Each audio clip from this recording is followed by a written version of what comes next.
生命嘅起源可以追溯到40億年前嘅洪荒世界。地球萬物世代演化，一啲遠古生物死後落入塵土，形成化石。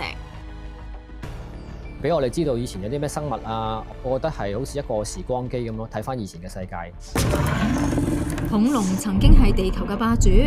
香港喺舊年公布首次發現恐龍化石，有助揭開香港遠古生態嘅神秘面紗。可能有機會揾新品種都唔定嘅。我哋會唔會有啲 program 可以特別鼓勵我哋嗰啲後生嘅研究生啊，就專係可能研究香港個化石。化石引領古生物學家穿越地球嘅歷史長河，新一代嘅本地恐龍專家努力開拓自己嘅研究天地。化石唔係我哋幻想之中咁遙不可及，咁我都想通過一啲研究啦，俾多啲人知道原來香港係有一個咁豐富嘅自然歷史啦。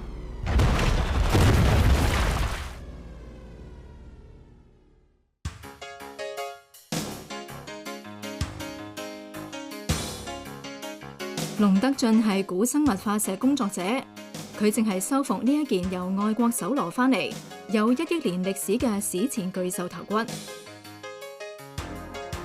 呢條叫蒼龍，就係生活喺白堊紀時期嘅一種大型嘅海生爬行動物。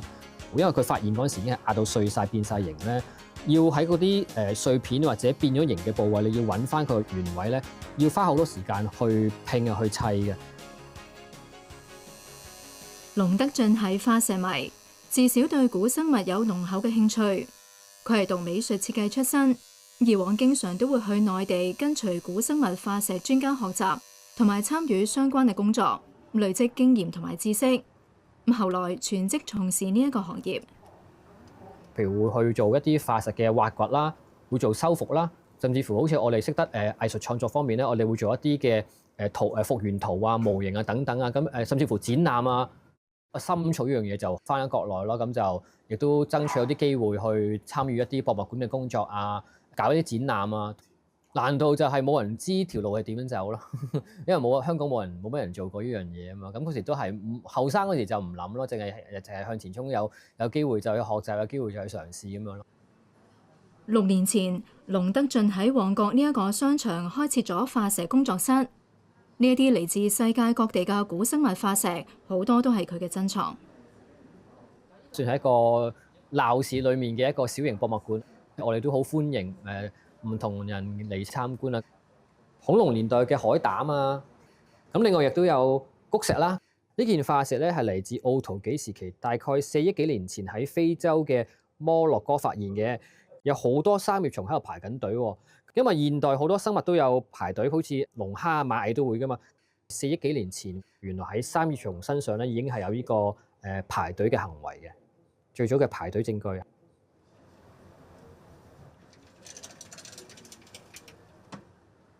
化石係古生物留低嘅遺體或者係痕跡。研究化石可以了解生物演化過程同埋遠古生態，窺探史前世界。即係顯得我哋嘅人類好渺小咯。千萬年億年嘅，原來佢係每個時空每個時期有個生態咧，有佢個故事喺度嘅。為咗令更多人認識化石，龍德進早喺2000年就開設網站，分享化石嘅知識同埋資訊，一直經營到而家。咁就同大家分享呢方面嘅知識啊，同埋亦都同世界各地嘅唔同嘅愛好者交流咁樣咯。最近甚至乎我哋有出埋呢方面嘅科普書啊。咁呢本書亦都係我哋香港第一本本地原創嘅古生物化石圖文書啦。以往啲人覺得做古生物化石呢啲梗係死路一條啦，亦都香港好難發展咧。但原來其實只要你用心去做咧，好多可能性嘅，係好多嘢可以發展到出嚟。香港出土嘅化石種類繁多，有紀錄以嚟第一次發現化石係喺1920年，係香港獨有品種嘅香港菊石。屬於侏羅紀時期，而1980年出土嘅盾皮魚化石就係香港歷嚟發現最古老嘅化石，咁屬於接近4億年前嘅泥盤紀時期。舊年香港公布首次發現恐龍化石，地點係位於新界東北水域嘅赤洲。化石初步鑑定係屬於白堊紀時期嘅大型年長恐龍。龍德進形容係重要嘅里程碑，豐富咗香港嘅歷史啦、地質歷史同埋呢個古生物嘅歷史。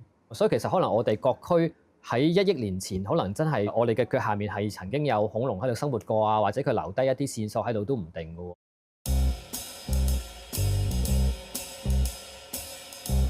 部分喺赤洲出土嘅恐龍化石，而家喺香港文物探知館嘅恐龍會客室展出。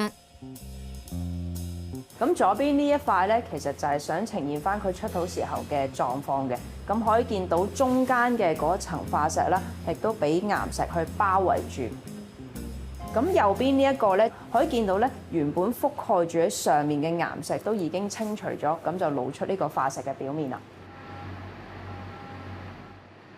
今次喺赤洲發掘到大約30塊含有恐龍骨骼化石嘅岩石，館方特別設立清修區，安排專家喺現場清修呢一批化石，等公眾近距離睇到。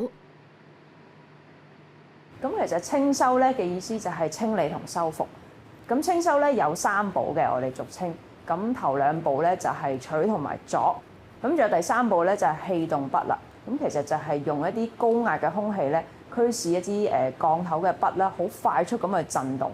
咁就可以將距離化石比較近一啲表面嘅岩石咧，逐啲咁樣去鑿取啦。化石完成清修之後，專家會鑑定恐龍嘅品種，同埋研究香港以及鄰近地方嘅古生態面貌。咁其實喺香港鄰近嘅地方咧，廣東省嘅地區都有出土一啲嘅恐龍化石嘅。咁係河源呢個地區啦，距離香港大概200公里度咧，佢最出名就係出呢個嘅恐龍蛋啊，有幾萬隻咁多嘅。咁亦都有啲嘅恐龍化石出土啦。咁其實我哋都會想咧建構香港嘅恐龍故事之餘咧，就係廣東地區啦、大灣區咧，其實嗰啲嘅恐龍又會唔會有一啲關聯咧？咁呢個都係等待研究嘅成果出咗嚟之後咧，我哋睇下可唔可以做一個比較啦。研究恐龍嘅文嘉琪呢一日帶咗2個學生去到發現恐龍化石嘅赤洲考察。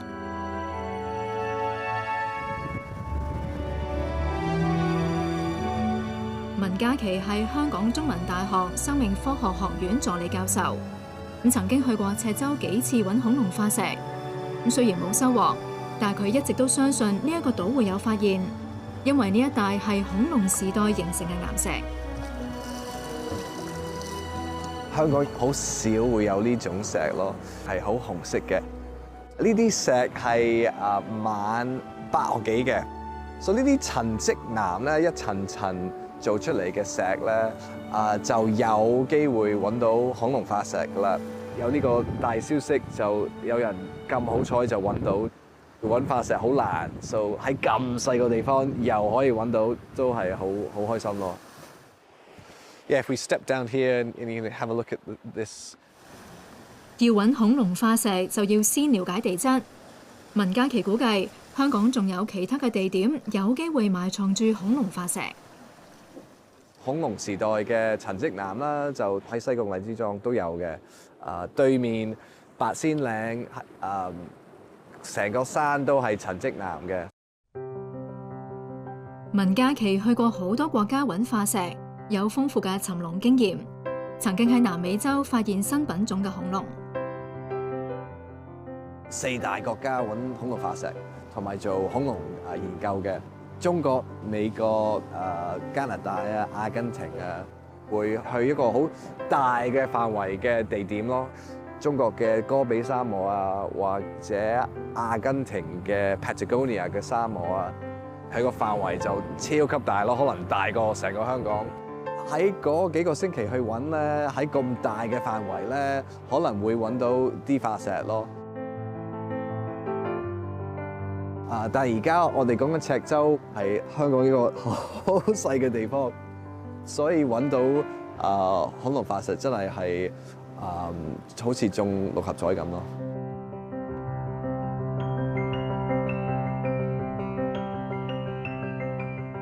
文嘉琪係港英混血兒，喺英國出世，香港長大，細個已經係恐龍迷。我仲記得以前細個去香港科學館去睇嗰啲大恐龍展覽啦，同埋人人都知嘅侏羅紀公園啦。文嘉琪去咗英國升讀大學，喺倫敦大學學院修讀地質學，再取得古生物學博士學位。10幾年前，佢返香港開展恐龍研究，當時可以話係開荒牛。佢話因為方便來往內地工作。我哋香港有好多啲國際級嘅大學啦，我哋有好多connection with 大陸啦，好近我平時去掘恐龍嘅地方喺大陸，同埋去睇恐龍化石嘅研究室喺大陸。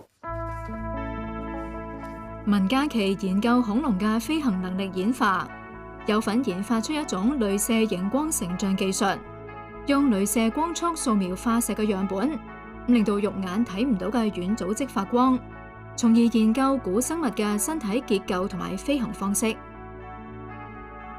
嗰啲骨邊啊，可能會有啲保存啲皮啊、啲羽毛啊，好似翼龍啊、蝙蝠啊，佢哋點樣演化飛嘅功能啊？文嘉琪團隊嘅恐龍研究得到國際認可，吸引到海外學生慕名而來。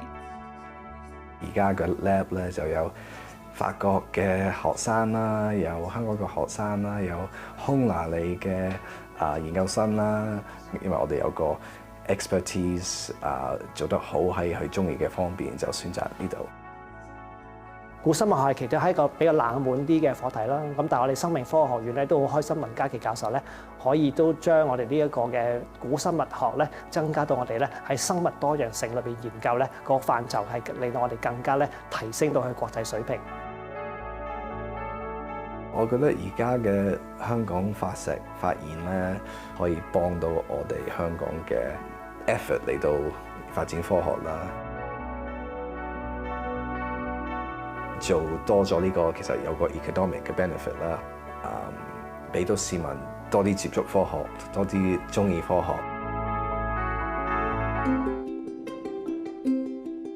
切齒龍啦，佢係屬於偷蛋龍類啦。咁而偷蛋龍類嘅一個好特別之處就係佢早期嘅成員係有牙，但係後期係冇牙。馬慧森係恐龍專家。佢用電腦模擬恐龍嘅咬合能力，研究佢哋係食草定係食肉。究竟佢個咬合力，譬如係有幾大啦？佢哋擘大個口可以擘到幾大咧？從而去推斷翻佢哋嘅飲食習慣。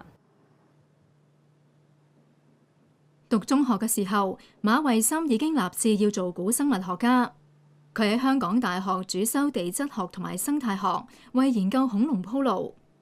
2022年，佢喺英國伯明翰大學取得古生物學博士學位，成為香港少數嘅恐龍博士。香港而家係冇古生物學嘅呢一個學位可以俾大家讀到啦，咁所以當時都只可以係考慮去外國嗰度升學咯。喺4年前，馬慧森有份發表一項研究，發現一件中國江西出土嘅恐龍蛋化石。罕有咁內藏恐龍胚胎，佢捲曲嘅形態同現代鳥類相似，推斷鳥類嘅孵化行為係源自恐龍。咁呢隻叫英良貝貝嘅偷蛋龍類胚胎1:1 3D 打印嘅模型啦。呢一度就係佢個頭部嚟嘅，咁之後個身體咧就一路沿住呢一度頸椎、背椎咁樣延伸落去。喺恐龍蛋都算係比較常見嘅恐龍化石啦，但係入邊有骨嘅已經好少，甚至你話啲骨要保存到係好完整，我由頭到尾都有嘅，係真係萬中無一。畢業之後，馬慧森喺美國華盛頓嘅自然歷史博物館工作咗2年，而家返到香港，佢話喺香港做古生物研究嘅工作機會並唔多。我哋係冇乜先例可以參考到。對於喺本地嗰個就業出路係有啲咩咧？我哋好多時係要去自己摸索，譬如大學啊或者博物館會唔會有即係相關嘅機會咯？我係好享受呢一個做研究嘅過程，最主要我覺得好有趣啦，同埋我覺得係有意義啦。咁所以點解我都會想繼續做呢一個範疇嘅嘢咯？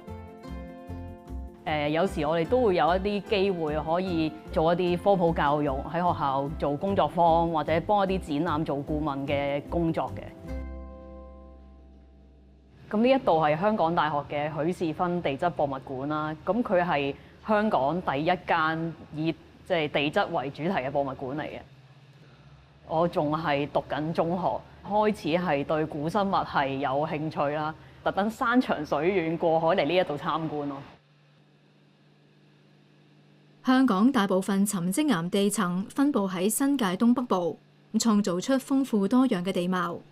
而家喺東北水域嘅赤洲發現恐龍化石，令到馬慧森相當之興奮。恐龍絕對係其中一個大眾最中意嘅古生物啦。如果因為呢一次嘅發現，可以令到香港整體係多啲發展空間俾到古生物嘅學者或者畢業生嘅，咁我覺得亦都可以吸引到多一啲呢方面嘅人才會喺香港發展咯。馬慧森呢一日約咗龍德進參觀荃灣一個木化石公園。佢讀中學嘅時候，經常都會瀏覽龍德進開設嘅古生物化石網站，亦都有出席佢主持嘅講座。佢哋因為咁而成為咗好朋友。我好記得以前見到阿龍，佢每一次講座咧，佢都會拖喼去咯。佢就會喺個喼度咧就抄咗好多嗰啲真嘅化石出嚟。咁通常最期待就係講座完咗之後嘅嗰個部分咧，我哋即係作為一般公眾，我哋就可以去到睇嗰啲化石啦，甚至去接觸化石。咁我而家翻嚟香港，成日都會去傾下偈啊，即係講下我哋行業有啲乜嘢最新嘅資訊啊。咁有時甚至我哋會去一齊去考察咁樣咯。尋龍嘅路並唔易行。馬慧森喺外國讀古生物學期間遇過一啲難關，龍德進都俾咗好多建議同埋鼓勵。咁好記得有段時間咧，佢係好辛苦嘅，同埋嗰個曾經有想過放棄嘅。好印象深刻就係佢講過，就係話有段時間係成日要對住電腦計數啊，即係並唔係好似一般人咁諗，讀古生物學會經常去揾化石啊，去揸住嚿化石研究。原來唔係咁樣嘅，係會做一啲好枯燥同埋好沉悶嘅嘢。咁但係都好慶幸佢真係捱過啦。古生物嘅世界係好大啦，所以其實我哋對於呢一個地球歷史仲有好多嘅未知。咁所以我都希望呢一個行業可以發展得更好，有更多人去參與咯。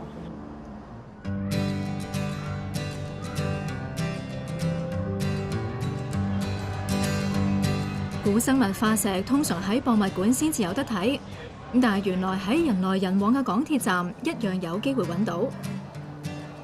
2020年咧，我就喺港鐵車站沙田站就發現咗呢度牆有好多化石喎。咁其中呢個咧就暫時喺沙田站揾到唯一一個谷石嘅化石，起碼都有接近1億年啦，起碼最少。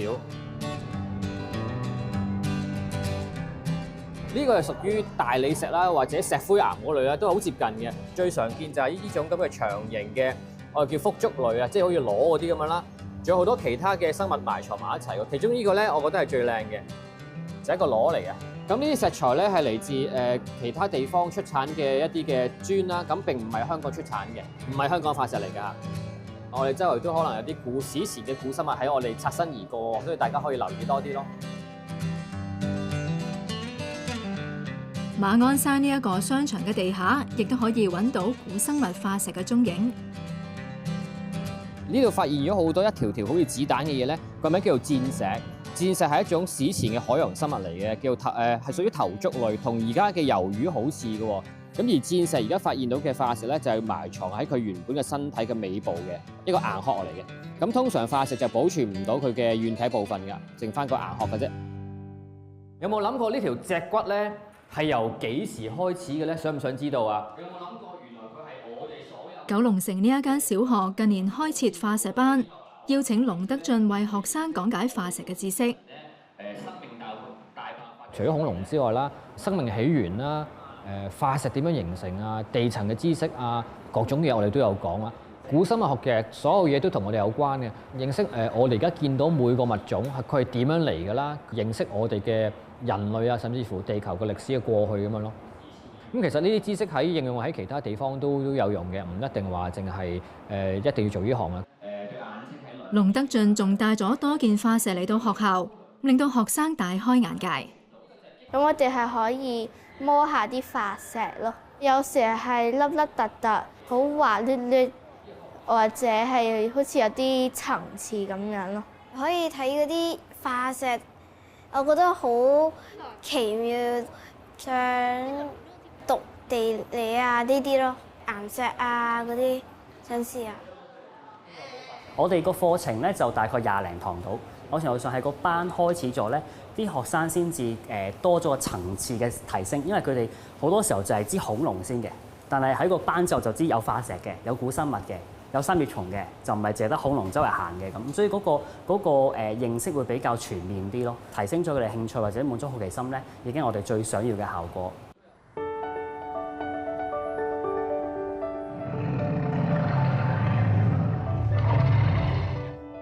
學校亦都安排咗學生去科學館參觀珍貴嘅動植物化石。咁今日我哋帶學生嚟參觀咧，就係一個古生物展廳。呢個亦都係香港首個常設嘅化石展廳。